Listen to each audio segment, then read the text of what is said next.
things like Romper Stomper and Proof, and a few American independent films as well, where I always insisted as part of the negotiation. Some actors chase trends.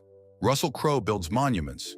For 3 decades, he's inhabited characters like borrowed skin, gladiators, mathematicians, tobacco whistleblowers, prize fighters.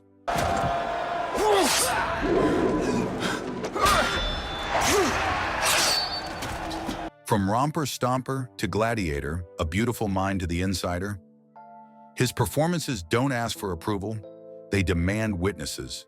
But behind every transformation, every accent mastered, every pound gained or lost, every role that feels less like acting and more like possession, there's a foundation. Crowe didn't invent intensity, he studied it. He learned from films that understood rage as poetry, that treated masculinity as something fragile and dangerous, that proved cinema could crack you open if the truth hit hard enough. He doesn't choose safe roles. He chooses roles that leave scars. And when he talks about his favorites, he's not listing classics to sound cultured. He's revealing his blueprint. These 10 films didn't just entertain Russell Crowe. They taught him how to bleed on camera. 10. On the Waterfront 1954, Elia Kazan's masterpiece gave us Marlon Brando as Terry Malloy. I quite enjoy the film, but it's harsh. A washed-up boxer turned dock worker.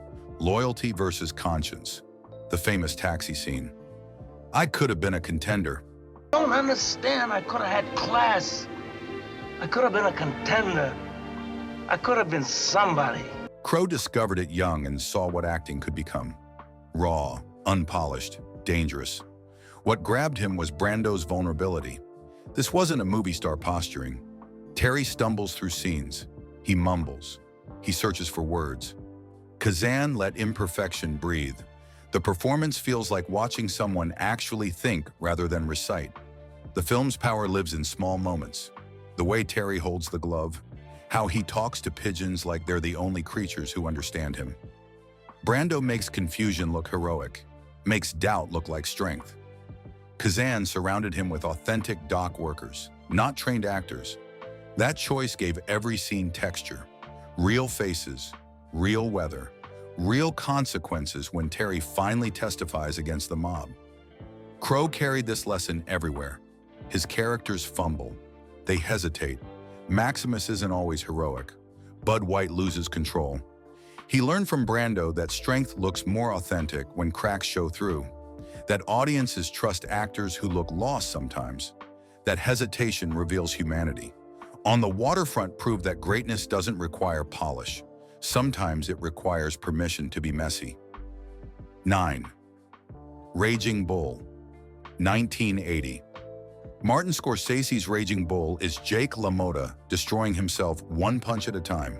They kind of got more confident about being able to hire me, I suppose, in American films because that looked legit, you know?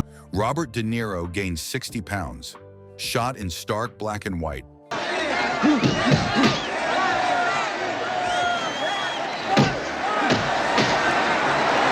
Boxing scenes that feel like warfare. Crowe has called it the most brutal character study ever filmed. What hypnotized him was De Niro's commitment. LaMotta isn't likable. He's jealous, violent, and self-destructive. Yet De Niro makes you unable to look away. The physical transformation, the Bronx accent, the way rage and insecurity blend until they're indistinguishable. Crowe's entire approach mirrors this fearlessness. He gained weight for The Insider, learned violin for Master and Commander, transformed his body for Cinderella Man. He absorbed De Niro's philosophy that characters deserve total sacrifice, that audiences feel the difference between effort and commitment. Raging Bull taught him that playing monsters requires understanding their wounds, that violence on screen means nothing without the pain underneath. 8. The Godfather 1972, Francis Ford Coppola's epic redefined American cinema. Marlon Brando's Whisper. The funniest thing with that stuff is when that movie came out, all of this sort of pushback press. Al Pacino's transformation from war hero to ruthless Don. All right. I have to make arrangements to bring him back here safely. Clear of all these false charges. Family and business bleeding into one corrupted thing. Every frame is composed like a Renaissance painting. What captivated Crowe was the restraint. The Godfather could have been loud. Instead, it's a quiet menace. Conversations in shadowed rooms. Violence that erupts suddenly then disappears. Coppola understood that power whispers while weakness shouts. His performance in American Gangster channels this energy. Frank Lucas operates through control, not chaos. Crowe learned from Coppola that criminal characters work best when they're businessmen first. That evil doesn't announce itself. It sits calmly at dinner tables and makes calculated decisions. The Godfather proved that genre films could be art, that crime stories could examine power and family with Shakespeare's depth. 7. Lawrence of Arabia, 1962. David Lean's desert epic gave us Peter O'Toole as T.E. Lawrence, a British officer becoming an Arab legend.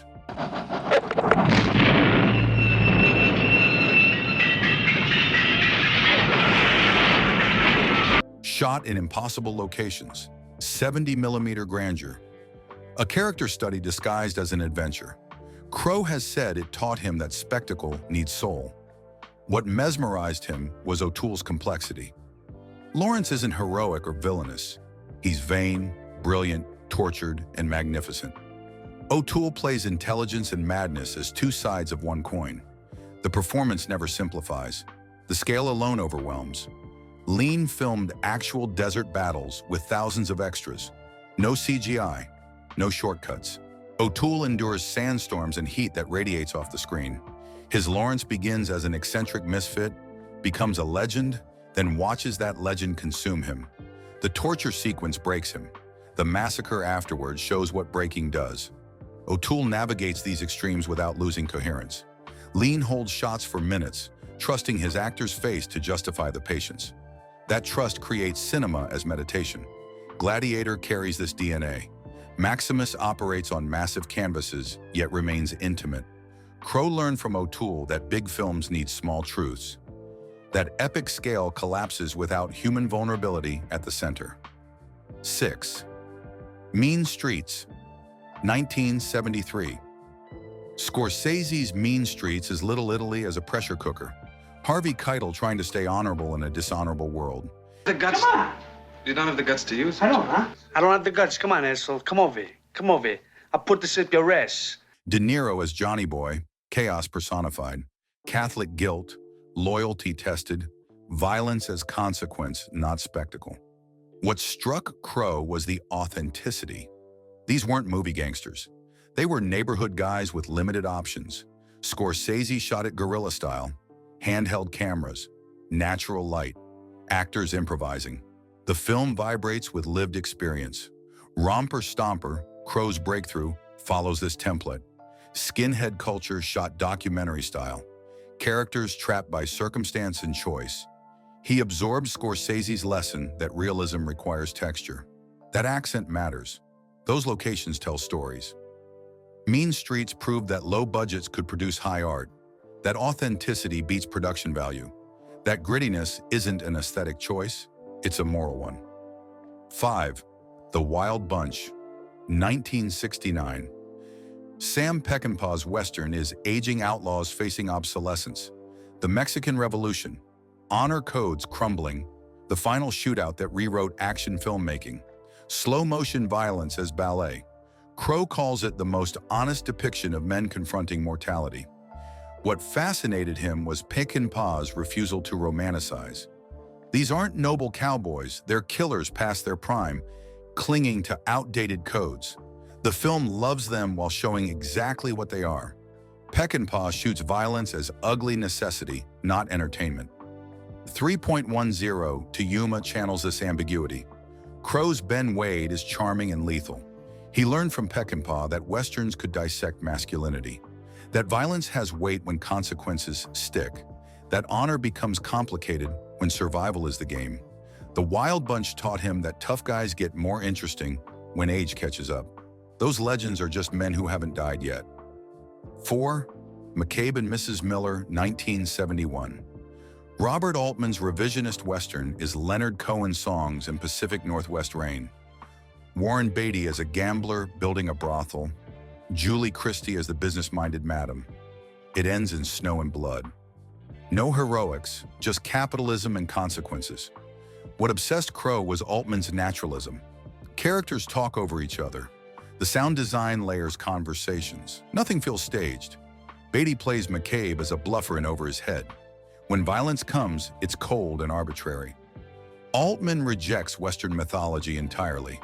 The Insider borrows this approach. Corporate evil as banal meetings and legal threats. Crowe's Jeffrey Wigan isn't an action hero.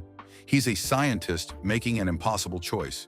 He learned from Altman that real drama doesn't need gunfights, that mumbled conversations can carry more tension than explosions.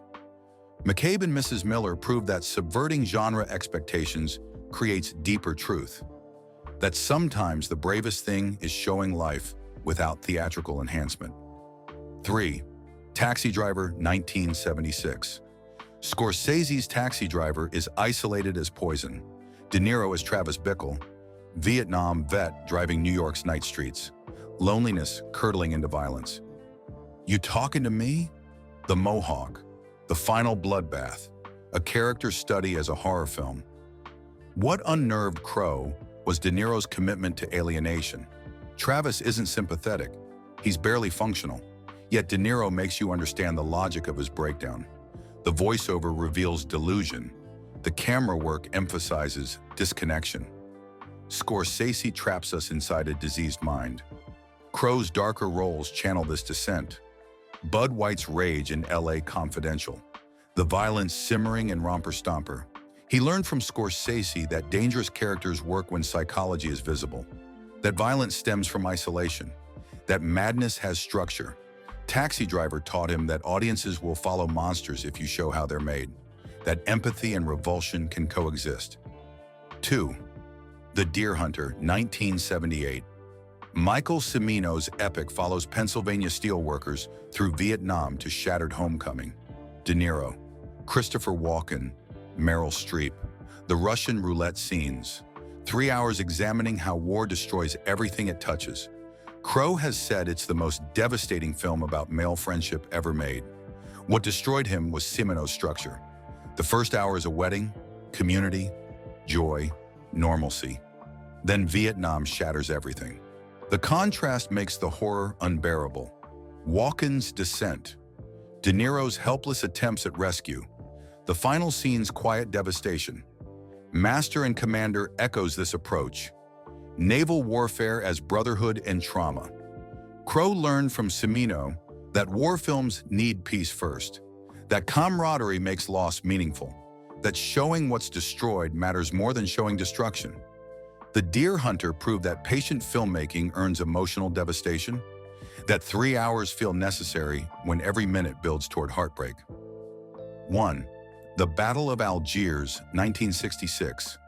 Guillaume Pontecorvo's masterpiece is guerrilla warfare as a documentary.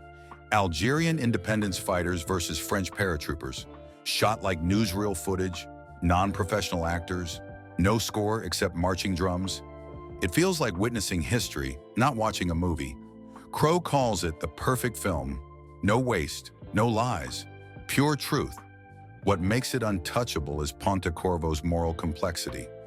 Neither side is romanticized. Both use torture. Both claim justice. The film refuses to simplify. It shows how occupation breeds resistance, how resistance becomes terror, how terror justifies crackdown. The cycle has no heroes. Every Crowe performance aims for this honesty. Maximus seeks revenge through murder. Bud White is heroic and brutal. Jeffrey Wigan is brave and flawed. He learned from Pontecorvo that characters should contain contradictions, that truth lives in complexity, that audiences respect filmmakers who refuse easy answers. The Battle of Algiers proved that cinema could be journalism, that artifice could reveal reality, that the most powerful stories don't take sides, they show consequences. Russell Crowe doesn't play it safe.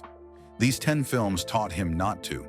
They showed him that authenticity beats charm. Those characters need flaws to feel real. That risk separates actors from legends. Which film surprised you most? Drop your thoughts below. And subscribe for deeper looks at actors who treat their craft like combat.